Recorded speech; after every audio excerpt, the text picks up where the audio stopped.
I want to get started by turning it over to Tracie right off the bat, because you had something you wanted to address really quickly before we get the call. Yeah, it is really quick too, and it's like, on the one hand, it's something that I was saying is it's so common that it almost seems like you shouldn't have to talk about it, and yet it gives people such a hard time that I just wanted to go over a couple things real briefly. And that is, I want to talk a little bit about the argument from ignorance. And I know everybody in the audience is like, oh, you know, we know what this is. I know what it is, you know what it is, and yet we still get letters from atheists confused about things, and it's, hey, this is the argument from ignorance. Why don't you recognize this? And so I have come to understand that it's very difficult sometimes for people to recognize it. And one of the things is, I did for a while started getting into debunkings. Like we did a show, I think, on debunking the miracle claims, a couple of miracle claims, and I did some debunkings at the blog. And I just want to say that, you know, I really didn't want and don't ever want debunking to be like my thing. And part of that is because when you're doing a debunking, it's like you've thrown up your hands and just given up and said, okay, I will accept as a hypothetical that the argument from ignorance is valid. It's not an error in reason. Because the only way you could get to requiring a debunking is for someone to be sold into the argument from ignorance as a valid thing.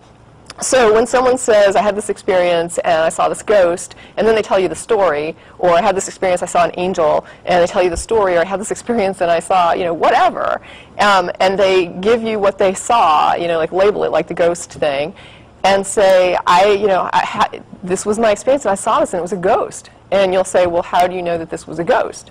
Well, what else could it have been? Okay, now you're asking me to offer an alternate explanation before you will let go of your assumption. You haven't demonstrated that it's a ghost. You haven't demonstrated that how you know ghosts exist. You haven't demonstrated that what you saw, you know, wait, what is a ghost, and how do you know that what you saw was a ghost? And you don't know they exist. You don't know what they do. You don't know what this was. And you're jumping to a conclusion without really having done anything except assume that you saw a ghost. And then you're basically saying, I'm just sticking with my completely ignorant assumption until you can show me that it was something else. Well, that's invalid reasoning. And there are some people who will let go of it when you point it out and you say that you're using the argument from ignorance and this is what you're doing. And sometimes people will back down and they'll say, you know what, you're right, I don't know what I saw.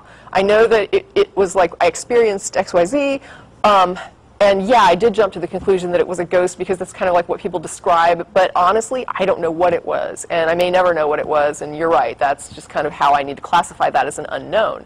Okay, well, thank you for seeing reason. But sometimes people don't see reason, and you have to just keep going, keep going, keep going, and then ultimately it gets into, let me look this up, let me see what you're describing, and here's what probably happened to you based on what you're describing. And you offer an alternate explanation. 9 times out of 10, the person will be like, oh, wow, I'd never heard of that before, and yes, it probably was that. And then, only then, are they willing to let go of this assumption. And it's sad to me. Like, the other time that I saw it recently, which is another thing that, it was one person brought it up, but please understand that this is not about this one person. I understand this is a common problem for people, and that's why I'm discussing it, but I really thought it was just one person, I wouldn't even bring it up. But I had made a comment on, I think it was last time I was on, that one of the callers called in and he was talking about miracles in the Bible and prophecies in the Bible, and what about, where did the universe come from and life come from? And I said, it doesn't matter if all of those miracle claims were true. If Jesus really turned water into wine, if Jesus really came back from the dead, you have not demonstrated a God. You're just using the argument from ignorance. You're saying that this person came back from the dead, and I assume it was a God because I don't know how to explain it, right? I need that debunking, or else I'm just going with the assumption it's a God. It doesn't matter that I don't know what a God is, and I've never seen one, and we've never objectively verified it exists, and we've never been able to examine one. We don't know if gods are the types of things that would even care about bringing people back from the dead if they did exist. I mean, we have no idea what a God is. We can't examine it. We can't verify any claims about God. If somebody comes back from the dead and they say, God brought me back from the dead, well, I mean, I'm amazed you came back from the dead, but I don't know how you did it. I don't know what happened. I don't know what brought you back from the dead. So when you're saying, I understand you're saying God did it. I don't know if you're honest. I don't know if you're sane. I don't know, what has convinced you that it was a God that did it, but I don't know, and you haven't verified it, and you haven't demonstrated it, and you don't have anything to explain to me how it is you came to the conclusion that it was a God that did it. I don't know what gods are. I don't know what they do. And it's the same with, how'd you turn water into wine? I have no idea how somebody would do that. If that really occurred, and we, had a study where we had all kinds of controls, and we saw somebody just, turn the wine, and there it goes, I don't know how they did it. And if they said God is what gave them power to do it, we still don't know how they did it. We know they're claiming God said it, but gave them that power, but we wouldn't know. So my point when I made the comment was, it doesn't matter what you're showing me as far as effects. You've got to demonstrate your cause God, or else you're just saying that God is the cause, and you're not really demonstrating how you come to that conclusion. And it's the same with the intelligent design argument. It's the same idea. It's like, there's this stuff, and I can't explain it. And it's so crazy that it just has to be a God. It's like, well, you haven't demonstrated it. So it's like this argument from ignorance. And what they were asking me was, in their mind, it seemed unfair. It was like, well, if somebody can present you with miracles, if someone were able to present you, assuming, like hypothetically, with real prophecies, with real miracles, with real, showing you that there were these true miracles, that there were these true prophecies, wouldn't that be, at what point would that be a demonstration of a God? And I said, at no point is that a demonstration of a God, because at no point does an argument from ignorance become evidence. It doesn't matter if you have 2 arguments from ignorance or 3 arguments from ignorance, it never becomes evidence. And finally, what I said that I think helped them understand it, and I posted this elsewhere, just my response to it, and other people said, this is really helpful and you should share this, so I'm sharing it. I basically said, it's like trying to use 0 to get to 1. It doesn't matter how many zeros you add together, it never equals 1. You can't get to evidence from a list of arguments from ignorance. And no matter how many things you attribute to God, if you can't demonstrate that it is cause God, and you're just making the claim that the cause is God, and all you're showing are effects, but no, you're not showing how you validated that cause, you are making an assumption with no information, just out of ignorance. So no matter how much of that you pile on, you could pile on arguments from ignorance for the next 3 years at the rate of like 1 per minute, and you still don't ever come to an ounce of evidence. Yeah, you're not a step closer. Yeah. In simplest terms, argument from ignorance just means X is true because X has not been proved false. And that is the basis of the fallacy for argument from ignorance. There's Dawkins identified and labeled a slightly different version, which I think is the one we hear more often. He calls it the argument from personal incredulity, because X is true because I can't think of a better explanation, which is a failure of imagination. Yeah. In both of those, I mean, all that's really happening is a shifting of the burden of proof.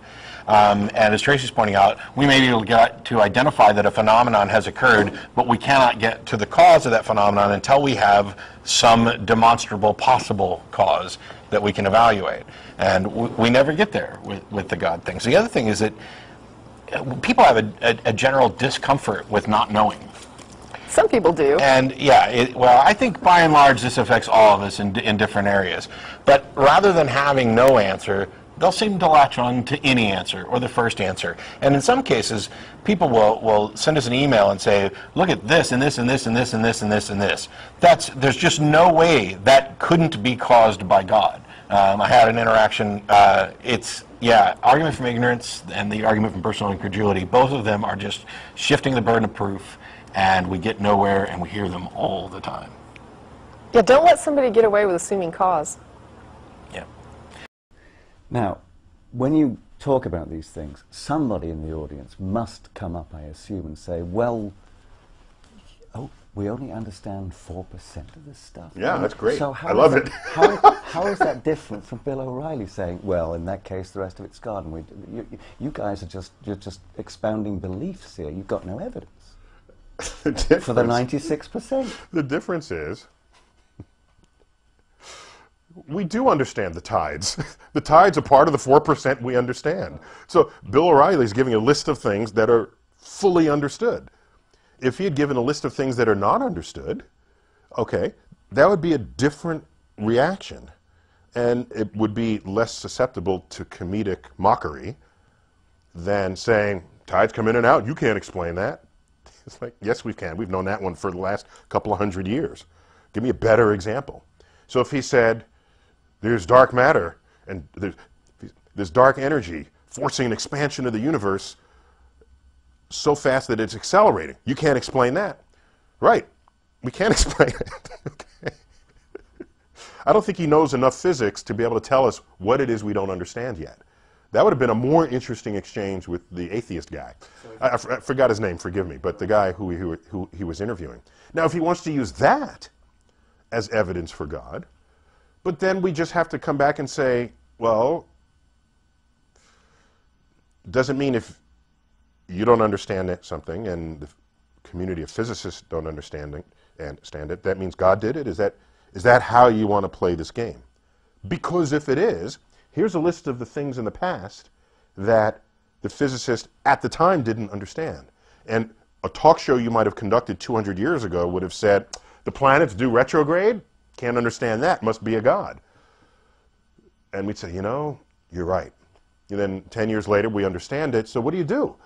So if that's how you want to invoke your evidence for God, then God is an ever-receding pocket of scientific ignorance that's getting smaller and smaller and smaller as time moves on.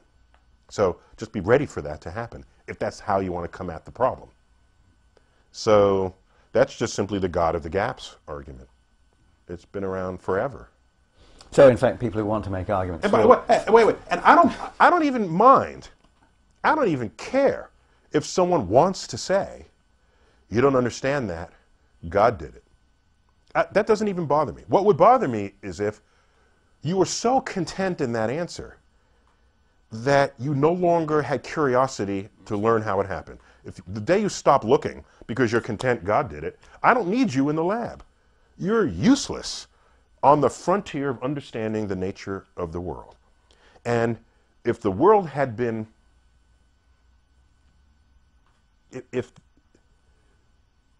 I'm glad whoever those folks are, there aren't that many of them. Because if they dominated the world, we'd still be in the cave. We would have never left the cave. Because there are mysterious things out there, and no, God is doing that, and you don't need to know that, and don't even think about it. Where would we be if their understanding of the world ruled the world? So I don't mind it, but just don't prevent others from conducting that investigation themselves.